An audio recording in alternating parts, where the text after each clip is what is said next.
Devastating news, I would say, but I don't think it was unexpected given the time period of the season. Caitlin Clark announced on her social media that she will miss the rest of the season. She captioned it in short, in part, "I had hoped to share a better update, but I will not be returning to play this season. I spent hours in the gym every day with a singular goal of getting back out there. Disappointed isn't a big enough word to describe how I am feeling." She was limited to 13 games this season. This is wild. Candace Parker just detonated a truth bomb the WNBA never wanted exposed. Caitlin Clark being shut down for the entire year isn't just a setback for Indiana. It's a full-blown catastrophe for the entire league.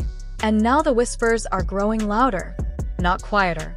What if Clark decides she's had enough and walks away from the WNBA completely?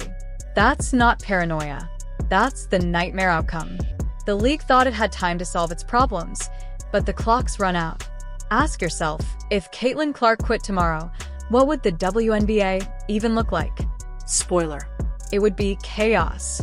A crisis they can't sweep under the rug anymore. Clark, only 2 years into her pro career, is officially sidelined with nagging groin and leg injuries. You can hear the frustration even in her cautious public comments. She's devastated, but fans know how to read between the lines. This isn't just about a lost season. This is about relentless pressure, an environment that broke her, and a league that refused to protect. She was limited to 13 games this season, and she hasn't played since July 15th when she suffered a right groin injury in the final minute of the Fever's win versus the Sun right before the All-Star game. I mean, that's our girl. That's our girl. And I feel like no matter what happened, you have to protect you and you have to protect your career. Enter Candace Parker, a legend who understands better than anyone what it means to push a body past its breaking point. She didn't sugarcoat a single word. Parker flat out said Clark made the right decision by shutting it down. She admitted that late in her own career, she ignored warning signs, tried to grind through injuries, and paid the price. Her message to Clark was sharp and crystal clear. Don't let the league pressure you into risking your future. Don't repeat my mistake. There's no reason to force anything. And I feel like her just kind of having that approach of doing what's best for her is all we can ask for, because we'd rather Caitlin sit out and then come back next season and we're ready to roll and we're ready to rock. And so we've just been supporting her and she's been supporting us. She's always there. We're getting to watch film and she's in there walking through saying, "Hey," and we're like, get out, go do what you need to do. But I mean, she's still the same. And I feel like our approach, because we've been missing her for so long, is just to come in and compete. And we have a good rhythm, I think, with everyone that's came in. And so just keeping that as our main focus. But this isn't just about Clark's health. This is about the WNBA's entire future hanging by a thread. Every single metric that matters, attendance, TV ratings, jersey sales, exploded because of her. She didn't just elevate the Fever, she dragged the entire league into mainstream relevance. And now the WNBA's one golden ticket is stuck on the sidelines in street clothes while executives scramble to spin this disaster. The obvious, terrifying question looms. What if Clark says, "I'm done"? What if she decides her career, her body, and her future matter more than wrecking herself for a league that refuses to blow the whistle when she's shoved across the court? The fallout would be nuclear. Let's be real, fans didn't suddenly show up because they cared about the WNBA brand. They showed up because they cared about Clark. They bought tickets for her. They wore her jersey. They tuned in for her highlights. Take her out of the picture, and the arenas go empty overnight. You're right back to half-full gyms and bare-bone streams. Nobody clicks. And don't forget, this was avoidable. The league already gambled by refusing to protect her. Every game turned into a brawl. Defenders hip-checked her, elbowed her, shoved her midair. It looked more like hockey than basketball. The refs swallowed whistles, the front office stayed quiet, and everyone pretended it was just physical play. Now, their golden goose, the one laying all the golden eggs, is out for the year. Bravo, WNBA. Brilliant work. Steph White had said that they were hopeful that Clark would return by the end of the regular season, but Caitlin was unable to fully reincorporate back into practice. And, she had never missed a game in her collegiate career or first year in the WNBA. So this is definitely a blow, I'm sure, for the organization, but also for her. Fever went 8-5 when Clark played and 15-15 without her. You all did win the Commissioner's Cup for the first time in franchise history without her. So maybe that is also another precursor. But big picture from the outside looking in, I have been a player that has had a number of injuries. And Parker sees it clearly. Playoff basketball isn't just tough, it's brutal. Faster, harder, nastier. The worst possible time to push a star back from injury. You don't bring a Ferrari into a demolition derby, but that's exactly what the WNBA wanted. Clark limping around just to squeeze a few more ratings points. That's desperation, not leadership. The truth is, Clark knows she holds the real power. She doesn't need the WNBA. The WNBA needs her. She could walk away tomorrow and still have endless opportunities, broadcasting, endorsements, international ball, even launching her own brand. Meanwhile, the league has been a charity case, propped up for years by the NBA. After decades of struggling to break through, the WNBA finally had its biggest growth spurt because of Clark. One player, barely into her sophomore season, carried them further than all of the commissioner's speeches combined. That's why the quit the league talk feels so real. Fans are already saying it out loud. If Clark's not playing, I'm not watching. That's loyalty to her, not to the league.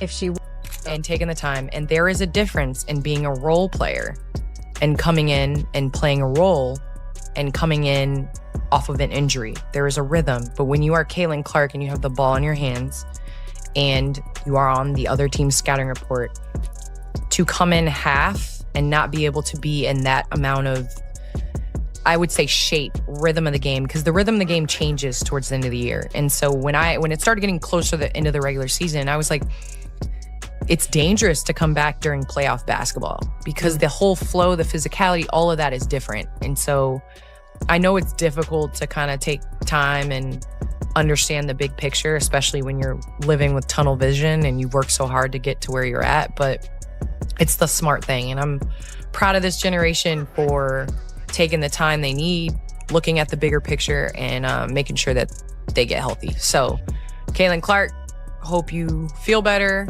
You have a great off season and you come back. Candace Parker deserves credit for saying what needed to be said. She wasn't just advising Clark. She was indirectly telling the WNBA to respect its players. Stop running them into the ground. Stop pushing them back too soon. Clark isn't just another piece in the rotation. She's the player every scouting report circles in red. If she's not at 100%, she has no business being out there. Parker practically applauded her for realizing that truth before it was too late. But here's the twist. This isn't only about health, it's about trust. Clark gave everything to the game. She even admitted she was grinding hours daily in rehab, trying to fight back. You could hear the heartbreak in her words. And when it came time for gratitude, she didn't thank the league, the refs, or the leadership. She thanked her fans and her teammates. Period. That's telling.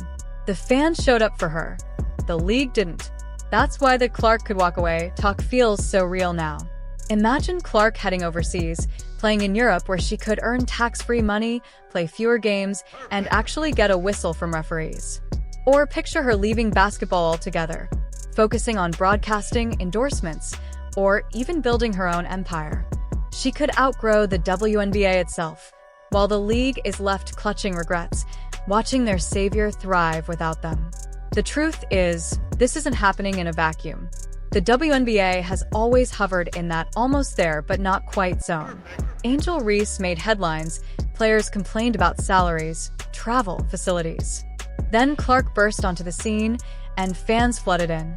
For a moment, it felt like the old problems disappeared.